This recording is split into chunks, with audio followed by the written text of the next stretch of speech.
राम राम। जैसा कि पिछले प्रसंग में बता रहा था मेरे भाई बहन, किस तरह माता जानकी जो भूमि जाती भूमि में ही समा गई। श्री राम भाग कर आते हैं, सब भागते हैं, लेकिन तब तक सब कुछ हाथ से निकल चुका होता है।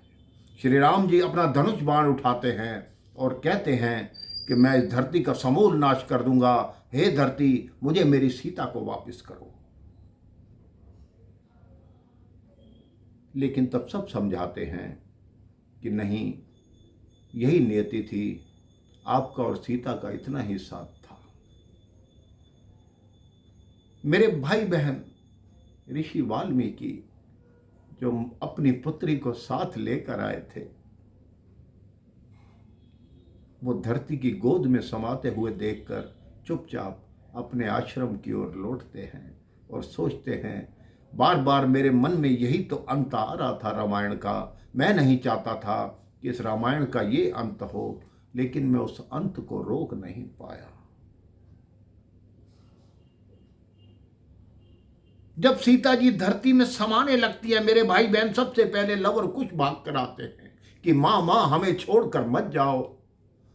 सीता जी जाते जाते कहती हैं, आज के बाद आपके पिता ही आपका ध्यान रखेंगे। जब सीता जी धरती में समा जाती हैं, श्री राम बहुत विलाप करते हैं, लेकिन उन बालकों के मुख को देखकर उन दोनों बालकों को अपने सीने से लगाते हैं। चारों भाइयों के अर्थात श्री राम, श्री लक्ष्मण, श्री भरत और श्री शत्रुघ्न, चारों के दो दो पुत्र थे मेरे भाई बहन। श्री राम जी के लवकुश, भरत जी के तक्ष और पुष्कर, लक्ष्मण जी के अंगद और चित्रांगद, चित्रांगद को धर्म केतु भी कहा जाता है, और शत्रुघ्न जी के सुबाहु और शत्रुघाती। अब आठों राजकुमार अयोध्या के महलों में रहने लगे, धीरे धीरे बड़े होने लगे, लेकिन प्रभु श्री राम का मन सदैव उदास रहता था। उनको यही लगता था कि मैंने ऐसा क्या किया जो जानकी मेरे साथ नहीं रह पाई। उस बेचारी ने जीवन में क्या सुख देखा। पिता के घर से आई, यहां 1 वर्ष ही हुआ था कि 14 वर्ष के लिए वनवास में चली गई। वनवास में भी रावण उसका हरण करके ले गया। वो 1 वर्ष उसकी बंदी बनकर रही। उसके पश्चात यहाँ आई, अभी कुछ ही समय हुआ था, फिर उसको हमने त्याग कर दिया। वो गर्भवती थी, गर्भावस्था में हमने उसको घर से निकाला। आखिर मैंने ऐसा क्यों किया? क्या राम राज्य बनाने के लिए इतने कष्टों का सामना करना पड़ता है? अब वो 8 राजकुमार धीरे धीरे बड़े होने लगे। शत्रुघ्न जी को मथुरा का राज्य दे दिया। उनको कहा कि जाओ, आप मथुरा में रहो। प्रभु श्री राम के पुत्र लव और कुश, वो भी धीरे धीरे बड़े होने लगे। किस तरह 8 राजकुमार आपस में प्रेम से रहते हैं, शिक्षा ग्रहण करते हैं, इसके पश्चात की कथाएं कई प्रकार की आती हैं मेरे भाई बहन।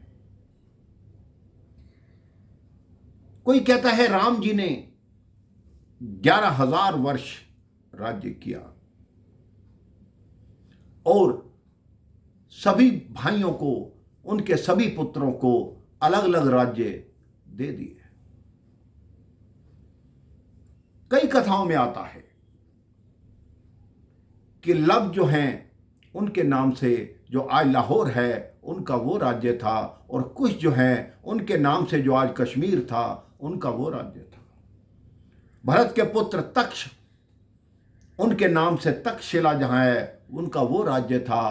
पुष्कर जो उनके पुत्र थे, उसके नाम से पुष्करावती एक स्थान है, वो राज्य था।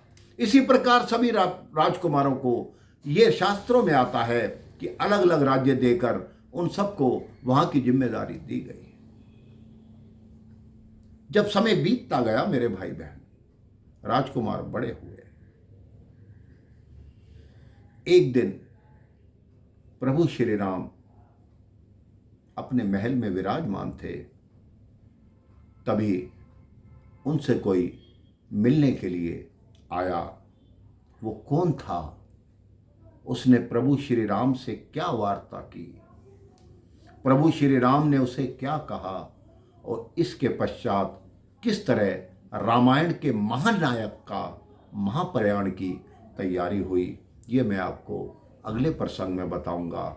राम राम, जय श्री राम।